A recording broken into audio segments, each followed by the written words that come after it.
जय श्री राधे, जय श्री कृष्ण। मंदिर श्री बंसी वाले महात्मा यूट्यूब चैनल की ओर से हम आप सभी भक्तों का हार्दिक अभिनंदन करते हैं।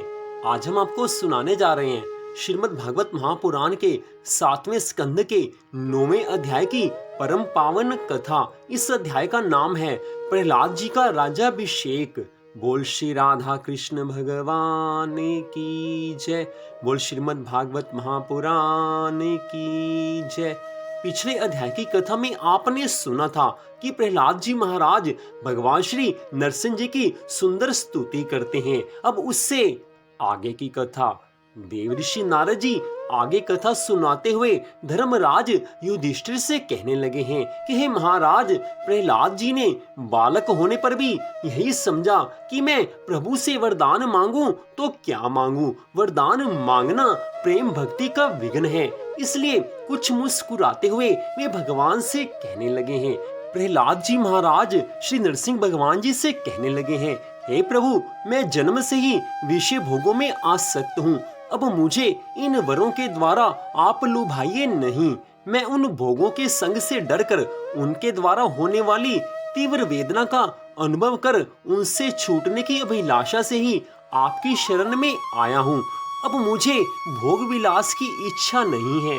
हे भगवान, मुझ में भक्त के लक्षण हैं या नहीं, यह जानने के लिए आपने अपने भक्त को वरदान मांगने की ओर प्रेरित किया है।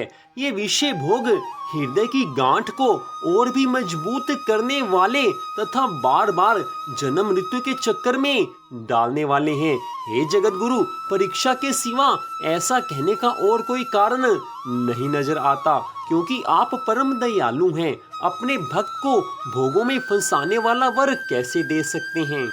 आपसे जो सेवक अपनी कामनाएं पूर्ण करना चाहता है वह सेवक नहीं है, वह तो लेन देन करने वाला व्यापारी है। जो स्वामी से अपनी कामनाओं की पूर्ति करना चाहता है वह सेवक नहीं है, और जो सेवक से सेवा कराने के लिए उसका स्वामी बनने के लिए उसकी कामनाएं पूर्ण करता है वह स्वामी भी नहीं है। मैं आपका निष्काम सेवक हूँ और आप मेरे निरपेक्ष स्वामी हैं। जैसे राजा और उसके सेवकों का प्रयोजनवश स्वामी सेवक का संबंध रहता है, वैसा तो मेरा और आपका संबंध है ही नहीं।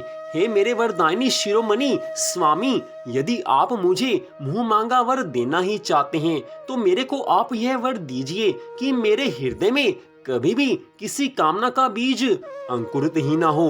हृदय में किसी भी कामना के उदय होते ही इंद्रिय, मन, प्राण, देह, धर्म, धैर्य, बुद्धि, लज्जा, श्री, तेज, स्मृति और सत्य, ये सब के सब एक क्षण में नष्ट हो जाते हैं। हे कमल नयन, जिस समय मनुष्य अपने मन में रहने वाली समस्त कामनाओं का परित्याग कर देता है, उसी समय वह आपके स्वरूप को प्राप्त कर लेता है। हे भगवान, आपको नमस्कार है।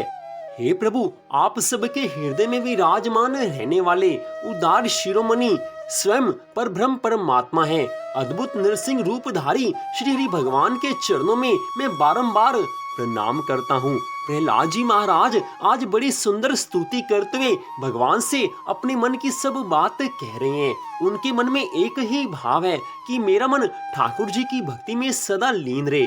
इसलिए भगवान के बार बार कहने पर भी वो कोई कामना भगवान के सामने नहीं रखते हैं। सच तो ये है कि भगवान अपने भक्तों को बिना मांगे सब कुछ दे देते हैं। भक्त के जीवन में जो कुछ कमी हो भगवान अपने आप पूरी कर देते हैं। तो इसके पश्चात प्रहलाद जी महाराज के इन वचनों को सुनकर श्री नरसिंह भगवान कहने लगे हैं, हे प्रहलाद, तुम्हारे जैसे मेरे एकांत प्रेमी इस लोक तथा परलोक की किसी भी वस्तु के लिए कभी कोई कामना नहीं करते। फिर भी अधिक नहीं, केवल एक मनवंतर तक मेरी प्रसन्नता के लिए तुम इस लोक में दैत्याधिपतियों के समस्त भोगों को स्वीकार कर लो। समस्त प्राणियों के हृदय में यज्ञों के भोक्ता ईश्वर के रूप में मैं ही सदा विराजमान रहता हूँ। तुम अपने हृदय में मुझे देखते रहना और मेरी लीला कथाएं जो तुम्हें अत्यंत प्रिय हैं सुनते रहना। हे प्रहलाद, जिस भक्त का मन मेरी कथाओं को सुनने में लग जाता है उसका इस संसार सागर से उद्धार हो जाता है। समस्त कर्मों के द्वारा मेरी ही आराधना करना और इस प्रकार अपने प्रारब्ध कर्म का क्षय कर देना, भोग के द्वारा पुण्य कर्मों के फल और निष्काम पुण्यों के द्वारा पाप का नाश करते हुए समय पर शरीर का त्याग करके समस्त बंधनों से मुक्त होकर तुम मेरे पास आ जाओगे। देवलोक में भी लोग तुम्हारी विशुद्ध कीर्ति का गान करेंगे। तुम्हारे द्वारा की गई मेरी इस स्तुति को जो मनुष्य सुनेगा, जो इस कथा को सुनेगा, जो इसका कीर्तन करेगा, जो इस कथा को पढ़ेगा और साथ ही मेरा और तुम्हारा स्मरण भी करेगा, वह समय पर कर्मों के बंधन से मुक्त हो जाएगा। उसका इस संसार सागर से मैं उद्धार कर दूंगा। भगवान जी ने बड़ी सुंदर बात कही है। इसको सुनकर प्रहलाद जी महाराज कहने लगे हैं, हे प्रभु, आप वर देने वालों के स्वामी हैं। आपसे मैं एक वर और मांगता हूँ। मेरे पिता ने आपके ईश्वरीय तेज को और सर्वशक्तिमान चराचर गुरु स्वयं आपको न जानकर आपकी बड़ी निंदा की है। उन्होंने पाप कर्म किया है। इस विष्णु ने मेरे भाई को मार डाला है। ऐसी गलत सोच रखने के कारण मेरे पिताजी क्रोध के वेग को सहन करने में असमर्थ हो गए थे। इसी से उन्होंने आपका भक्त होने के कारण मुझसे भी द्रोह किया। हे दीन बंधु, यद्यपि आपकी दृष्टि पड़ते ही वे पवित्र हो चुके हैं, फिर भी मैं आपसे प्रार्थना करता हूँ कि उस जल्दी नाश न होने वाले दुस्तर दोष से मेरे पिता शुद्ध हो जाएं। प्रहलाद जी महाराज के इन वचनों को सुनकर श्री नरसिंह भगवान जी कहने लगे हैं कि हे निष्पाप भक्त प्रहलाद, तुम्हारे पिता स्वयं पवित्र होकर तर चुके हैं। इसकी तो बात ही क्या है। यदि उनकी 21 पीढ़ियों के पितर होते तो भी उन सब के साथ उनका उद्धार हो जाता। हे पुत्र, तुम कोई शंका मत करो। तुम्हारे पिता का इस संसार सागर से उद्धार मैंने कर दिया है। तुम्हारे जैसा कुल को पवित्र करने वाला पुत्र जिसको प्राप्त हो जाए, उसका उद्धार तो होगा ही होगा। हे पुत्र, मेरे शांत, समदर्शी और सुख से सदाचार पालन करने वाले प्रेमी भक्त जन जहाँ जहाँ पर निवास करते हैं, वे स्थान चाहे कीकट ही क्यों न हो, पवित्र हो जाते हैं। हे दैत्यराज, मेरे भक्ति भाव से जिनकी सब कामनाएं नष्ट हो गई हैं, वे सर्वत्र आत्म भाव हो जाने के कारण छोटे बड़े किसी भी प्राणी को किसी भी प्रकार से कष्ट नहीं देते हैं। सबसे प्रेम का संबंध रखते हैं। सबसे प्यार भरा संबंध उनका हो जाता है। हे पुत्र, संसार में जो लोग तुम्हारे अनुयायी होंगे वे भी मेरे भक्त हो जाएंगे। हे पुत्र, तुम मेरे सभी भक्तों के आदर्श हो। यद्यपि मेरे अंगों का स्पर्श होने से तुम्हारे पिता पूर्ण रूप से पवित्र हो गए हैं, तथापि तुम उनकी अंत्येष्टि क्रिया करो। तुम्हारे जैसी संतान के कारण उन्हें उत्तम लोकों की प्राप्ति होगी। हे वत्स, तुम अपने पिता के पद पर स्थित हो जाओ और वेदवादी मुनियों की आज्ञा के अनुसार मुझ में अपना मन लगाकर और मेरी शरण में रहकर मेरी सेवा के लिए ही अपने सारे कार्य करते रहो। देवऋषि नारद जी इतनी कथा सुनाने के बाद युधिष्ठिर जी महाराज से कहने लगे हैं कि हे महाराज युधिष्ठिर, भगवान की आज्ञा के अनुसार प्रहलाद जी महाराज ने अपने पिता की अंत्येष्टि क्रिया की। इसके बाद श्रेष्ठ ब्राह्मणों ने उनका राज्याभिषेक किया है। इसी समय देवता, ऋषि आदि के साथ ब्रह्मा जी ने श्री नरसिंह भगवान जी को प्रसन्न देखकर पवित्र वचनों के द्वारा उनकी सुंदर स्तुति की है और उनसे ये बात आज कही है। ब्रह्मा जी आज भगवान श्री नरसिंह जी से कहने लगे हैं कि हे देवताओं के आराध्य देव, आप सर्व अंतर्यामी, जीवों के जीवन दाता और मेरे भी पिता हैं। यह पापी दैत्य लोगों को बहुत ही सता रहा था। बड़े सौभाग्य की बात है कि आपने इसे मार डाला। मैंने इसे वरदान दे दिया था कि मेरी सृष्टि का कोई भी प्राणी तुम्हारा वध नहीं कर सकेगा। इससे यह मतवाला हो गया था। तपस्या, योग और बल के कारण इसने वेद विधियों का उच्छेद कर दिया था। पाप कर्म ये करने लगा था। ये भी बड़े सौभाग्य की बात है कि इसके पुत्र परम भागवत, शुद्ध हृदय, नन्हे से शिशु प्रहलाद को आपने मृत्यु के मुख से छुड़ा दिया। तथा यह भी बड़े आनंद और मंगल की बात है कि इस समय वो आपकी शरण में है। हे प्रभु, आपके इस नरसिंह रूप का ध्यान जो कोई भक्त एकाग्र मन से करेगा, उसे यह सब प्रकार के भयों से बचा लेगा। उसे किसी भी प्रकार का भय नहीं रहेगा। यहाँ तक कि मारने की इच्छा से आई हुई मृत्यु भी उसका कुछ नहीं बिगाड़ सकेगी। इस प्रकार ब्रह्मा जी आज श्री नरसिंह भगवान जी की सुंदर स्तुति कर रहे हैं। उन्होंने स्पष्ट कहा है कि हे नरसिंह भगवान जी, जो आपका ध्यान करेगा, आपकी इस कथा को सुनेगा, उसका मृत्यु भी कुछ नहीं बिगाड़ सकेगी। आप जिस पर कृपा करते हो उसको संसार में सब कुछ मिल जाता है और अंत समय में उसका संसार सागर से उद्धार हो जाता है। आज ब्रह्मा जी के द्वारा की गई इस स्तुति को सुनकर श्री नरसिंह भगवान जी कहने लगे हैं, हे ब्रह्मा जी, आप दैत्यों को ऐसा वर ना दिया करें जो स्वभाव से ही क्रूर हैं। उनको दिया हुआ वर तो वैसा ही है जैसा सांपों को दूध पिलाना। हे ब्रह्मा जी, आज के पश्चात अपने भक्तों को पूरी तरह से सोच विचार करके वरदान देना।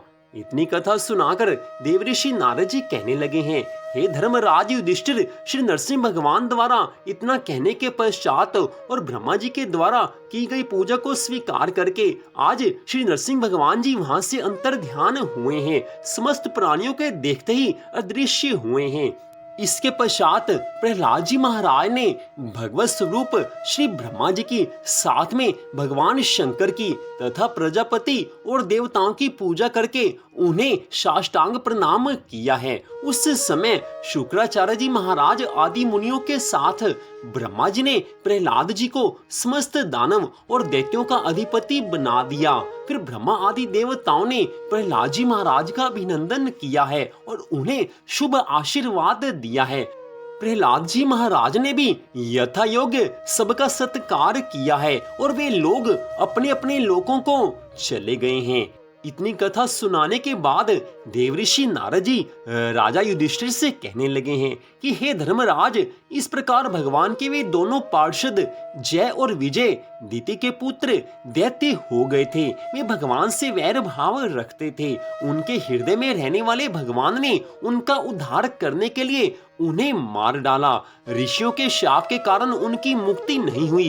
वे फिर से कुंभकर्ण और रावण के रूप में राक्षस हुए हैं। उस समय भगवान श्री राम जी के पराक्रम से उनका अंत हुआ। युद्ध में भगवान राम के बाणों से उनका कलेजा फट गया। वहीं पड़े पड़े पूर्व जन्म की भांति भगवान का स्मरण करते करते उन्होंने अपने शरीर छोड़े हैं। उसके पश्चात अब इस युग में शिशुपाल और दंतवक्र के रूप में पैदा हुए थे। भगवान के प्रति वैर भाव होने के कारण तुम्हारे सामने ही वे उनमें समा गए। हे धर्मराज युधिष्ठिर, श्री कृष्ण भगवान जी से जो भी राजा शत्रुता रखते थे, वे अंत समय में भगवान श्री कृष्ण के स्वरूप में लीन हुए हैं और सदा के लिए पापों से मुक्त होकर भगवान के धाम में उनको स्थान मिला है। जिस प्रकार भगवान के प्यारे भक्त अपनी भेदभाव रहित अनन्य भक्ति के द्वारा भगवान के स्वरूप को प्राप्त हो जाते हैं, ठीक ऐसे ही शिशुपाल आदि नरपति भी भगवान के वैर भाव जनित अनन्य चिंतन से भगवान के सारूप को प्राप्त हो गए।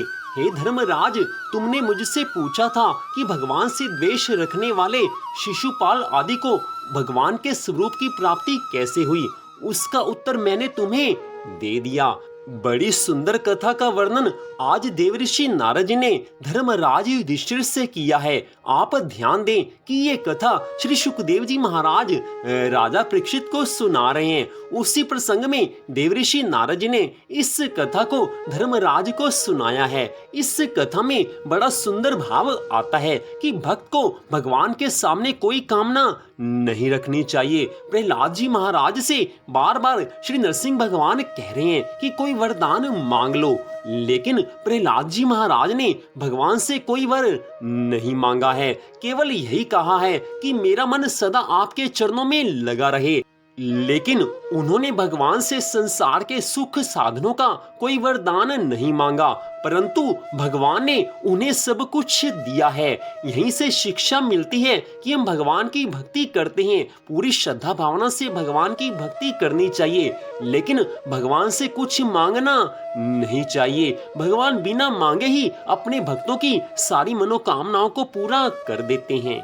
वास्तव में आज के इस समय में भी जिसका भगवान से प्रेम हो जाता है, उसको भगवान की भक्ति में जो आनंद मिलता है, भगवान के भजन में जो आनंद मिलता है, संसार के सुख साधनों में वो आनंद कभी नहीं मिल सकता। इसलिए सच्चे भक्त कभी भी संसार की सुख संपत्ति को नहीं मांगते, लेकिन फिर भी अगर हम भगवान की भक्ति करते हुए संसार की कोई वस्तु भगवान से मांग लें तो भी उसमें कोई बुराई नहीं है। लेकिन भगवान की भक्ति करना ये सबसे बड़ी बात है। भगवान की भक्ति को पूरी श्रद्धा भावना से कीजिए, फिर मन में जो इच्छाएं होती हैं वो भगवान पूरा कर देते हैं। अगर हम भगवान से कुछ नहीं मांगते तो भी भगवान सब कुछ दे देते हैं, लेकिन अपने अज्ञानवश अगर हम कुछ भगवान से मांग लें तो भी भगवान हमारी मनोकामनाओं को पूरा कर ही देते हैं और आगे जाकर हमें भगवान वो ज्ञान दे देते हैं कि जिसके पश्चात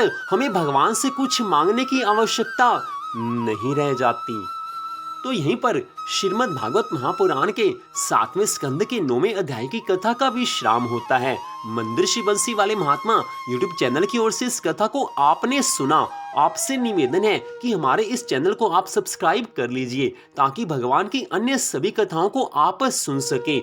विशाख मास महात्म्य की कथाओं को भी प्रतिदिन आप हमारे चैनल पर अवश्य सुना कीजिए। तो इस कथा को सुनने के लिए आप सबका हार्दिक धन्यवाद। भगवान श्री राधा कृष्ण जी की कृपा, श्री नरसिंह भगवान जी की कृपा, श्रीमद् भागवत महापुराण की कृपा सदा आप सब पर, आपके परिवार पर बनी रहे, इसी मंगल कामना के साथ जय श्री राधा रानी सरकार की, जय श्री कृष्ण भगवान की, जय श्री नरसिंह भगवान की, जय श्रीमद् भागवत महापुराण की, जय श्री सुखदेव जी महाराज की। जय जय श्री राधे, जय जय श्री राधे, जय जय श्री राधे श्याम।